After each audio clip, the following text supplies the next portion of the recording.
നമസ്കാരം. Mayor Arya രാജേന്ദ്രനും KSRTC ഡ്രൈവറും തമ്മിൽ തർക്കമുണ്ടായതിനിടെ മെമ്മറി കാർഡ് മാറ്റിയത് അവർ തന്നെ. ബസ്സിലെ ക്യാമറയുടെ മെമ്മറി കാർഡ് കാണാതായ സംഭവത്തിൽ നിർണായക വിവരങ്ങളാണ് പുറത്തുവിട്ടിരിക്കുന്നത്. ഡ്രൈവർ യദു പുറത്തുവിട്ടിരിക്കുന്ന വിവരങ്ങളാണ് ഇത്.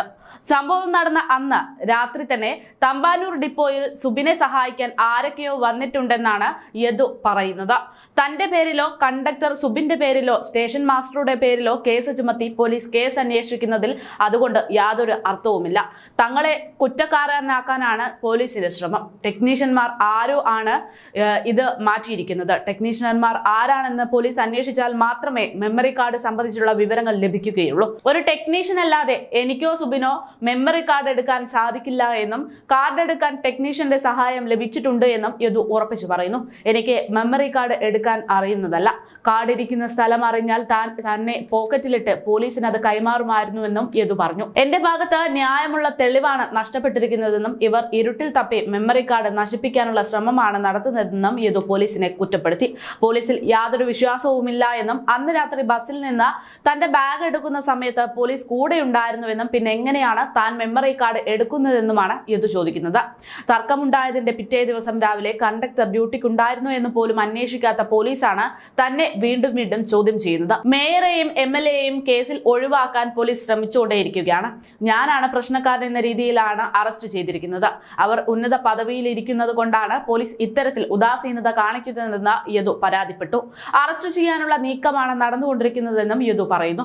പോലീസ് വീട്ടിൽ മെമ്മറി കാർഡ് കൊണ്ട് ഇട്ടിട്ട് കണ്ടെടുക്കാൻ സാധ്യത ഉണ്ടെന്നാണ് പറയുന്നത്. നിർത്തിയിട്ട ബസ്സിലെ സമീപത്ത് കണ്ടക്ടർ സുബിന്റെ സാന്നിധ്യം തമ്പാനൂർ ഡിപ്പോയിലെ CCTV ദൃശ്യങ്ങളിൽ കണ്ടെത്തിയിട്ട് പോലുമാണ് തനിക്കെതിരെ ഇത്തരമൊരു ആരോപണം.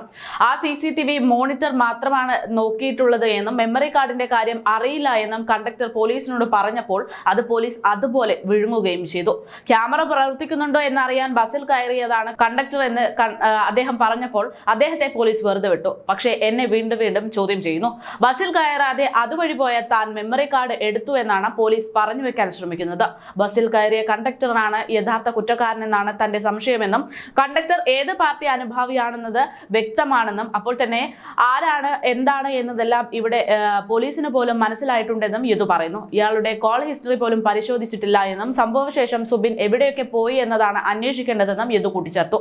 ഇതൊന്നും നോക്കാതെ തന്റെ മൊഴികളിൽ വൈരുദ്ധ്യമുണ്ടെന്ന് പറഞ്ഞ് പോലീസ് തന്നിലേക്ക് തന്നെ ശ്രദ്ധ കേന്ദ്രീകരിക്കുകയാണെന്നാണ് യദുവിന്റെ വിശദീകരണം. യഥാർത്ഥ പ്രതികൾക്ക് രക്ഷപ്പെടാനുള്ള സൗകര്യമാണ് പോലീസ് ഇതിലൂടെ ഒരുക്കി കൊടുക്കുന്നത്.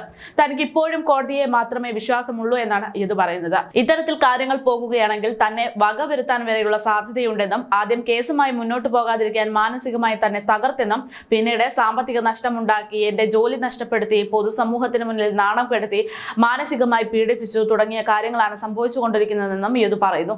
ഒന്നുകിൽ തന്നെ കൊല്ലണം, അല്ല എങ്കിൽ കേസിന്റെ അവസാനം വരെ താൻ മുന്നോട്ട് പോകുമെന്നാണ് അദ്ദേഹം പറയുന്നത്.